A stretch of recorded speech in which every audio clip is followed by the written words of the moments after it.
Lectura, libro, lecturas. La furia del libro. Lectura y otras cuestiones en la mañana de Unova Radio.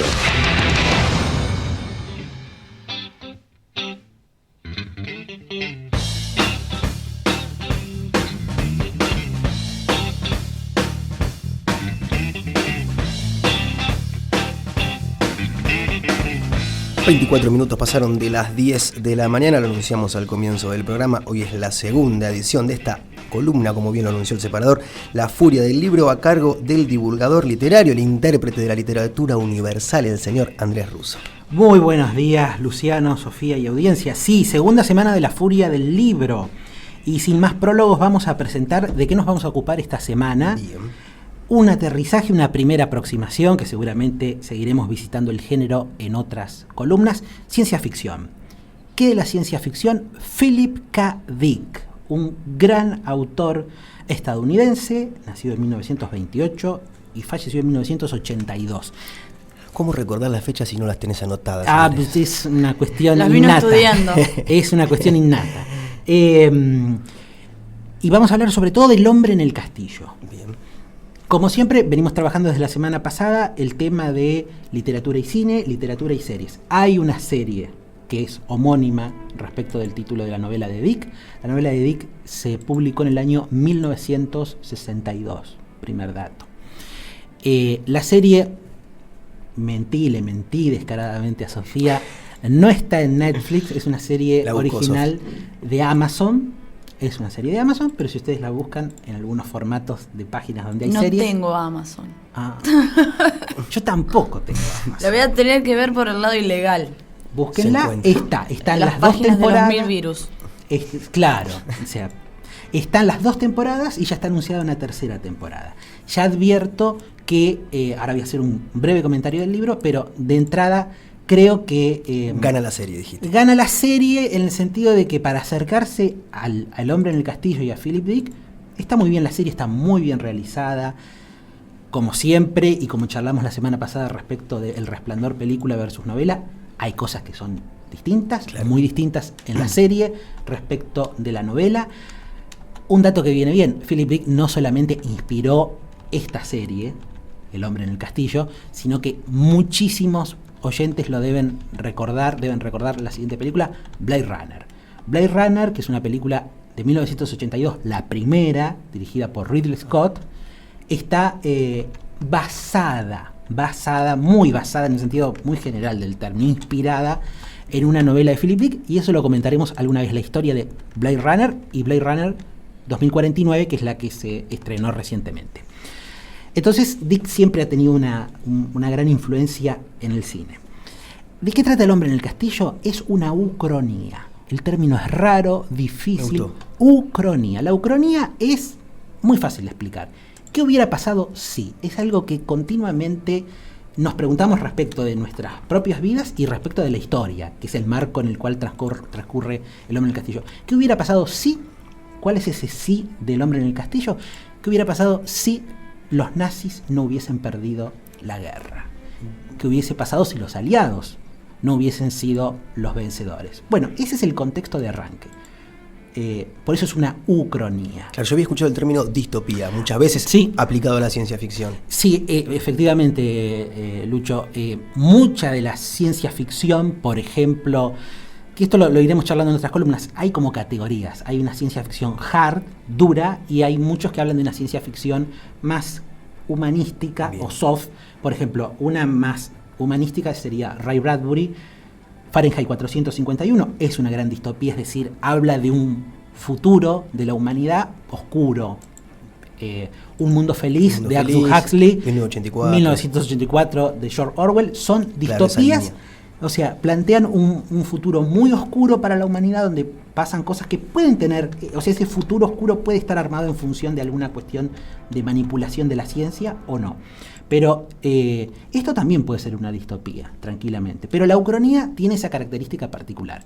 Va hacia el pasado, toma un hecho que sucedió y cambia ese suceso.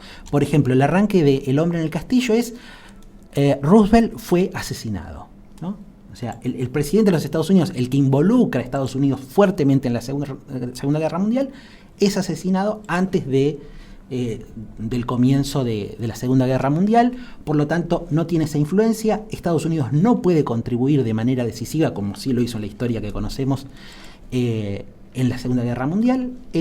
Y los japoneses y los alemanes ganan la guerra, toman Estados Unidos, un Estados Unidos dividido. La costa oeste, según nos cuenta Dick, California y todo eso, está dominado por los japoneses, y la costa este por los nazis, que están enfrentados entre sí. Es decir, la Guerra Fría que efectivamente sucedió entre las potencias occidentales y Rusia, acá sucede entre los dos bandos vencedores de la Segunda Guerra, japoneses y alemanes. Muy oscura, la serie transmite mucho ese carácter sombrío de todo lo que pasa ahí. Pasan cosas muy bizarras, digamos, esta parte de Estados Unidos dominada por los japoneses, el I Ching, este famoso libro donde es un libro de práctica divinatoria, donde uno tiene que tomar decisiones en función de lo que más o menos va orientando el libro. Bueno, la población norteamericana ha sufrido una tremenda transformación cultural impensable, en la cual consultan el I Ching para regir sus destinos diarios, y pasan un montón de otras cosas más. Último detalle, hay un plano de la novela muy, muy interesante. Esto es lo que pasa en el plano de la realidad. La ucronía nos plantea esto, ¿no? Los nazis y los japoneses están gobernando Estados Unidos y el mundo entero. Para verlo en mi cabeza, la fotografía, la imagen de la serie es lúgubre, tétrica, oscura. Es oscura. Y es un ambiente la cortina. Sí, ya la que estamos escuchando acá de fondo. Oscura. Es oscura. La fotografía es de callejones, de tuburios. O sea, hay, como en toda distopía, siempre están los que resisten.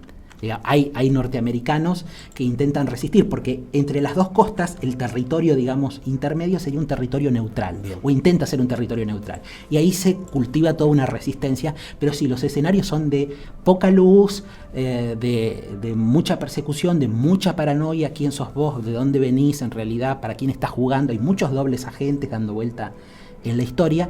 Pero el detalle que le ha convertido a este libro en una de las grandes novelas de la ciencia ficción, entendida de una manera particular, porque es una ciencia ficción que no te habla del espacio, que no te habla de cuestiones de manipulación genética, te habla de este mundo con otra configuración histórica distinta a la que conocemos. El detalle jugoso: hay un libro, o sea, la novela a su vez te habla de otro libro, que es un libro clandestino, que anda circulando por ahí, que se llama La langosta se ha posado, que es un libro cuyo autor se lo conoce como el hombre que vive en el castillo, o el hombre del castillo, y de ahí toma. Y de ahí toma. Te iba a preguntar, ¿cuándo está el hombre en el castillo? ¿A dónde? No vamos a hacer spoiler. No, pero no estamos contando nada, pues lo fundamental ni lo hemos dicho. Y el hombre en el castillo es el autor de La langosta se ha posado. ¿Que de qué trata La langosta se ha posado? Los nazis perdieron la guerra. O sea, la ficción dentro de la ficción es la que coincide con el ordenamiento histórico que nosotros conocemos, con la realidad. O sea, la ficción dentro de la ficción es la que te plantea la realidad. Para cerrar, muchos han relacionado El hombre en el castillo con la influencia de Jorge Luis Borges, sobre todo Tronugvar Orbis Tertius, que es un cuento donde justamente hay dos mundos donde se juega continuamente la tensión entre ficción y realidad. Para cerrar eso, Philip Dick acercarse a través de la serie, que está en Amazon, no en Netflix, y en sitios ilegales. El mismo nombre. El hombre en el castillo, 2 temporadas, se disfruta muy bien, realmente. Creo que 2 temporadas y termina. Ya está la tercera, ya está el avance de la tercera. O sea, mucho rating ha tenido esto. Y vos que ya leíste el libro, sí. ¿A qué altura viene la temporada? ¿Faltan más temporadas todavía? No, porque mucho más no falta. No falta, de hecho la historia ya se independizó bastante del libro. Ya tomó su rumbo. Ya tomó su rumbo.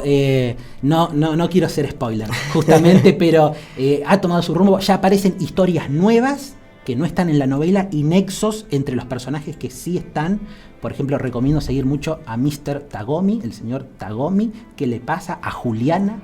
2 personajes interesantes para seguir en la novela y para seguir en la serie, pero ya la historia ha cobrado rumbo. Pero insisto, a Dick siempre le pasó eso. Todo lo que sea series y películas están inspiradas, basadas en que está buenísimo eso de que él te dé el marco del argumento para el cine o para la tele o para los soportes ahora distintos que tienen las series por internet, y que después los creativos sean también los directores y los guionistas. Está muy bueno eso. No siempre tienen que ser fieles al libro. Así que recomendamos fuertemente acercarse a eso. Philip Dick, la lectura del libro, y más que lectura, va a requerir una relectura. No es un autor inmediatamente accesible, bien, pero volvemos a esto y con esto cerramos. Está al nivel, digamos, si uno habla de Asimov cuando piensa en ciencia ficción, si uno habla de Arthur C. Clarke, si uno habla de Ray Bradbury, de Philip K. Dick, no puede dejar de hablar. Y la semana que viene seguimos con más en La Furia del Libro. Muchísimas gracias, Andrés. La semana pasada, ¿quién ganó? ¿Ganó la semana pasada? ¿Ganó Stephen?